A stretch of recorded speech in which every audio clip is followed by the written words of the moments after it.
कल हम लोग वोल्केनो पढ़ रहे थे। आज थोड़ा सा रिपीट करके फिर आगे बढ़ेंगे, क्योंकि कल टाइप्स ऑफ वोल्केनो हम नहीं पढ़ पाए। कल सिर्फ वोल्केनो, ज्वालामुखी, हिंदी में ज्वालामुखी, इंग्लिश में वोल्केनो। वोल्केनो क्या होता है? जिसमें से गर्म लावा निकलता है, जमीन में ब्लास्ट होता है, यही तो होता है ना वोल्केनो। ज्वालामुखी, जैसे गुस्से में भी कह सकते हो ज्वालामुखी बन गए हो, बहुत ज्यादा गुस्सा हो जाना, चेहरा लाल हो जाना। तो बिल्कुल उसी तरह से अगर हम बात करते हैं कि जमीन से जब ब्लास्ट होता है और उसमें से क्या निकलता है? लावा। वो क्या होता है? ज्वालामुखी होता है। ज्वालामुखी मैंने बताया था कि उससे दो तरह के हो सकते हैं। एक तो ये जो हल्की सी दरार हो, टाइप्स ऑफ ज्वालामुखी में पढ़ाऊंगी, मैं बता रही हूँ कि जो हल्की सी दरार होती है क्रस्ट पे, ये लेयर है, इस पे हल्की सी दरार हुई, उससे जो लावा बाहर आया वो लावा पतला होता है, हल्का होता है। फिर अगर हम बात करते हैं कि जब हमने सर्कल बनाया यानी बहुत बड़ा ब्लास्ट हुआ, तो उससे जो लावा बाहर आता है, ये दो कंडीशन अलग अलग होती है। ठीक, पहली कंडीशन हम देखेंगे कि कैसे जो ब्लास्ट होता है और सर्कल में से लावा बहुत तेजी से निकलता है, उससे क्या बन जाते हैं? माउंटेन्स बन जाते हैं। उससे क्या बन जाते हैं? और ये वाले से मैंने बताया, इससे क्या बन जाते हैं? ब्लैक सॉइल के ग्राउंड, मैदान बन जाते हैं। ब्लैक सॉइल सबसे ज्यादा किसके लिए अच्छी है? कौन सी क्रॉप अच्छे से ग्रो करती है उसमें? कॉटन। कॉटन के लिए ब्लैक सॉइल बहुत अच्छी। ठीक, अब आगे जानते हैं कि देखो ये जो चीज है तुम्हारी ज्वालामुखी, जो बहुत तेजी से प्रेशर से लावा निकल रहा है। कल मैंने एक एग्जाम्पल दिया था कुकर का। सबके घर में प्रेशर कुकर है। सबसे इम्पोर्टेंट चीज है हीट। जब तक हम गैस या इंडक्शन ऑन नहीं करते हैं, प्रेशर कुकर में प्रेशर नहीं बनता, क्योंकि हीट नहीं होगी तो प्रेशर नहीं बनेगा। तो सबसे इम्पोर्टेंट चीज क्या है? हीट। और हमें पता है कि अर्थ के नीचे हीट है, बहुत ज्यादा हीट है, बहुत से मटेरियल्स हैं अर्थ के नीचे। तो जब ये हीट और मटेरियल्स अर्थ के नीचे पकने लगते हैं, तो इनको एयर के लिए जगह चाहिए।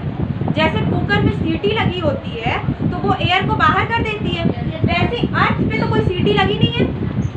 अर्थ पे कोई सीटी नहीं लगी, तो वो क्या करेगी? ब्लास्ट कर देगी, और ये अर्थ टूट जाएगी, ब्लास्ट हो जाएगा, और काफी तेजी से क्या निकलेगा? लावा। और लावे के साथ जो भी मटेरियल होगा वो बहुत तेजी से निकलेगा, जिसमें एशेज होंगी, राख होंगी, सब चीजें बाहर की तरफ निकलेगा, और ये क्या बना देगा?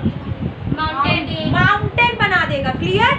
ये तो हम समझ गए वोल्केनिक माउंटेन कैसे होते हैं। दूसरा टाइप मैंने बताया कि हल्का सा अगर प्रेशर नहीं है उतना ज्यादा, जैसे कुकर में कभी कभी ये होता है ना कि साइड साइड से पानी गिरने लगता है। प्रेशर कुकर में सही से प्रेशर नहीं बन पाता है, तो सीटी से एयर नहीं निकलती, बल्कि साइड साइड से जो भी पका रहे हैं हम, दाल या जो भी सब्जी पका रहे हैं, तो उसके साइड साइड से पानी गिरने लगता है। तो उससे क्या होता है कि प्रेशर उतना अच्छा नहीं बन पाता।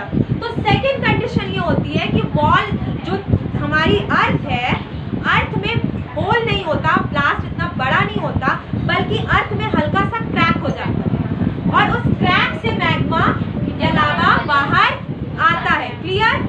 देखो जब प्रेशर बहुत ज्यादा होगा तो बहुत बड़ा ब्लास्ट होगा, जिससे माउंटेन बन सकते हैं। अगर प्रेशर कम होगा तो सिर्फ और सिर्फ क्रैक आएगी, किस पे? अर्थ पे, और उससे भी लावा बाहर आ जाएगा। दो कंडीशन हो गई, दो कंडीशन हो सकती है। अब बात करते हैं वोल्केनो हमारा कैसा होता है। देखो ये हमारी अर्थ की लेयर है, ठीक, नीचे मटेरियल है, ब्लास्ट हुआ, वोल्केनिक ट्यूब बताया था। वोल्केनिक ट्यूब से क्या निकलेगा? लावा। वोल्केनिक ट्यूब से जो ये अंदर मटेरियल था वो सब पक गया ना, और वो क्या बन चुका है? लावा। तो जब ये वोल्केनिक ट्यूब से लावा बाहर आएगा, काफी तेजी से आएगा, तो अपने साथ ये बहुत कुछ लेके आएगा, बहुत से मटेरियल, राख आएंगी, और ये क्या बन जाएगा? एक माउंटेन के शेप का, या छोटी सी हम जिसे कह सकते हैं टीला जो होता है। वो अलग बात है कि कितना बड़ा माउंटेन बन सकता है, कितनी ज्यादा मटेरियल अर्थ के नीचे, तो उस पर डिपेंड करता है। लेकिन अगर हम देखते हैं कि बहुत कम मटेरियल है, तो एक छोटा सा टीला या छोटा सा जैसे कह सकते हो छोटा सा पहाड़ी वो बन सकता है। तो अगर हम देखते हैं, इसे हम वोल्केनिक ट्यूब कहते हैं, ठीक, इसे हम वोल्केनिक सिलेंडर कहते हैं। क्या कहते हैं? Volcanic cylinder. अब आगे बढ़ते हैं, यहाँ पे एक होल होता है जिस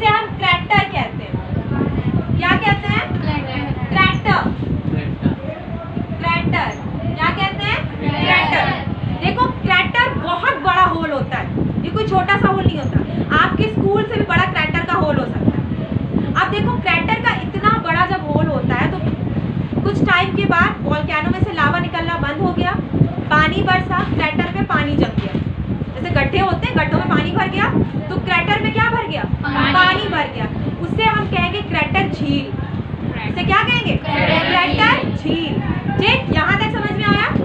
सबसे ज्यादा वॉल्केनो किस कंट्री में? इंडोनेशिया। Very good. सबसे ज्यादा वॉल्केनो इंडोनेशिया में। सबसे ज्यादा वॉल्केनो इंडोनेशिया में है। और अगर हम बात करते सबसे ज्यादा वॉल्केनो इंडोनेशिया के साथ पूरी दुनिया में कितने वॉल्केनो? 1350। इंडोनेशिया में सबसे ज्यादा 121। कितने? 121।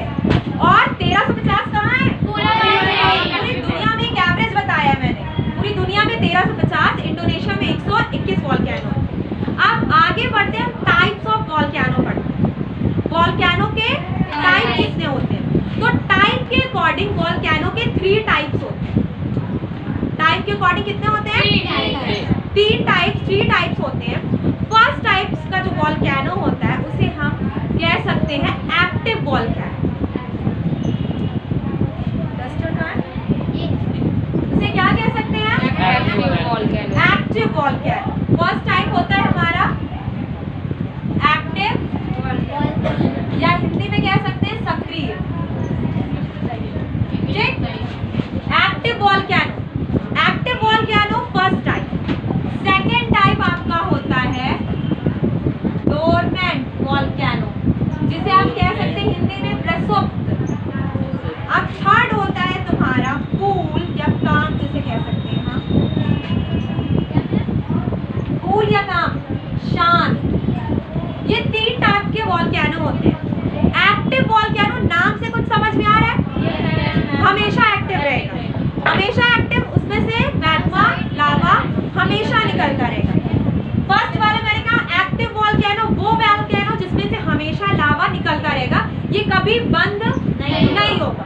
दूसरा वॉल्केनो होता है डोरमेंट वॉल्केनो, यानी अचानक कब ब्लास्ट हो जाए पता नहीं होगा, कि अभी वॉल्केनो में से उसमें से मैग्मा निकला और पता नहीं कब 2 साल, 3 साल, 40 साल, 50 साल बाद कब उसमें से फिर से लावा निकलने लगे। थर्ड होता है आपका कूल या काम, शांत वॉल्केनो। वो वॉल्केनो जो एक बार ब्लास्ट हो गया तो दोबारा कभी ब्लास्ट नहीं होगा। सबसे ज्यादा नुकसान किस वॉल्केनो से होता है? सेकंड वाले, क्योंकि ये पता नहीं होता ना कि कब फटेगा दोबारा। वहां पे लोग रहना शुरू कर देते हैं आसपास और उसी से सबसे ज्यादा नुकसान होता है। ये दोनों वॉल्केनो तो ठीक है। झील सबसे ज्यादा किस वॉल्केनो में बन सकती है? एक्टिव में कैसे बन पाएगी बेटा? वो तो खुद ही उसमें से हमेशा लावा निकल रहा है।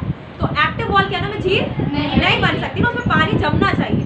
तो ये तुम्हारा कूल या काम वॉल्केनो होता है जो शांत हो गया, एक बार ब्लास्ट हुआ दोबारा ब्लास्ट नहीं होगा, उसमें आपकी सबसे ज्यादा झील बनती है। टाइम के अकॉर्डिंग कितने वॉल्केनो हुए? 3। कौन कौन से?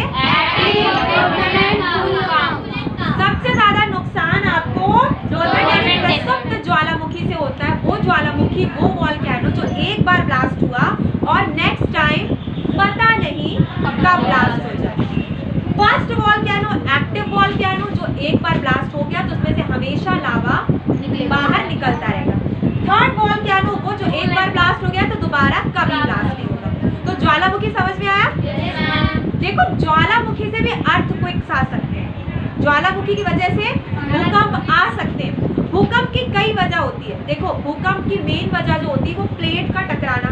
हमने बताया था अर्थ के नीचे टोटल प्लेट्स है कुछ, कितनी प्लेट्स हैं? 6। टोटल 6 प्लेट्स है, जो सबसे बड़ी है। छोटी 20 है, बड़ी 6 है। मैं जब वर्ल्ड मैप पढ़ाऊंगी तो उसे बताऊंगी कहाँ से कहाँ तक कौन सी प्लेट आती है, यूरेशियन, पैसिफिक, इंडियन, वो सब बताऊंगी। तो 6 प्लेट मेन प्लेट्स है तुम्हारी, 20 छोटी प्लेट्स है। ये थ्योरी दी किसने? हैरी हेज ने ये थ्योरी दी। कौन सी? प्लेट्स कि हमारे अर्थ के नीचे प्लेट्स हैं। ठीक, तो देखो जो अर्थक्वेक्स आते हैं उसमें एक बहुत बड़ी वजह होती है ज्वालामुखी की। क्यों? देखो ये लेयर है, अगर हम बात करें कि ये हमारी अर्थ की लेयर है, यहाँ पे ब्लास्ट हुआ, ट्यूब बना, एक वॉल्केनिक ट्यूब जिसमें से लावा बाहर आया, मटेरियल बाहर आए, कि जो ये ब्लास्ट हुआ है, अर्थ पे ब्लास्ट हुआ है, उसकी वजह से आसपास की जमीन हिलेगी? बिल्कुल हिलेगी, क्योंकि इतना भयानक अगर ब्लास्ट हुआ है तो ये आसपास की जमीन हिलेगी और उसी से क्या आ सकते हैं? अर्थक्वेक्स आ सकते हैं, भूकंप आ सकते हैं। लेकिन नॉर्मली हम देखते हैं कि वॉल्केनिक अर्थक्वेक्स बहुत कम आते हैं। सबसे ज्यादा अर्थक्वेक्स की वजह क्या होती है? वो होती है प्लेट्स का टकराना, प्लेट्स का एक दूसरे के ऊपर चढ़ना या प्लेट्स का साइड से निकल जाना जिससे रगड़ होती है। इन वजहों से आप देख सकते हैं हैरी हेज ने प्लेट्स की थ्योरी दी। तो ये कंडीशन होती है वॉल्केनिक। समझ में आया? कोई क्वेश्चन? 121 इंडोनेशिया में है, 1350 350 पूरी दुनिया में है वॉल्केनो। हम बात करते हैं 3 टाइप्स होते हैं टाइम के अकॉर्डिंग, ठीक। बीच में जिससे बाहर निकलता है लावा उसे हम क्या बोलते हैं? वॉल्केनिक ट्यूब बोलते हैं। ऊपर जो बड़ा होल होता है उसे हम क्या बोलते हैं? क्रैटर बोलते हैं। ज्वालामुखी कैसे ब्लास्ट होता है वॉल्केनो? अर्थ के नीचे जो हीट होता है उससे मटेरियल्स एक साथ जब इंक्लूड हो जाते हैं और हीट से प्रेशर बाहर निकलना होता है तो अर्थ की लेयर में ब्लास्ट होता है। ब्लास्ट 2 तरह के हो सकते हैं, एक तो बड़ा ब्लास्ट हुआ जिससे ज्वालामुखी माउंटेन या वॉल्केनिक माउंटेन बन गया। एक में आप देख सकते हैं सिर्फ क्रैक होता है और क्रैक से क्या निकलता है? लावा जो बाहर निकलता है वो हल्का और पतला होता है क्योंकि इसमें प्रेशर बहुत कम होता है। और जो बड़े ब्लास्ट से लावा निकलता है वो ज्यादा होता है क्योंकि वो पूरा माउंटेन बना देता है या एक ऊंचा राख का ढेर बना देता है। क्लियर? झील कैसे बनती है? क्रैटर जो हमारी काम या कूल हमारी वॉल्केनो होती है, उसमें ऊपर का जो होल होता है उसे हम क्रैटर कहते हैं। उसमें पानी बरसता है जिसकी वजह से पानी उसमें जम जाता है तो वो क्या बदल जाती है? क्रैटर, झील बन जाती है। क्लियर? यहाँ तक समझ में आया? आज का टॉपिक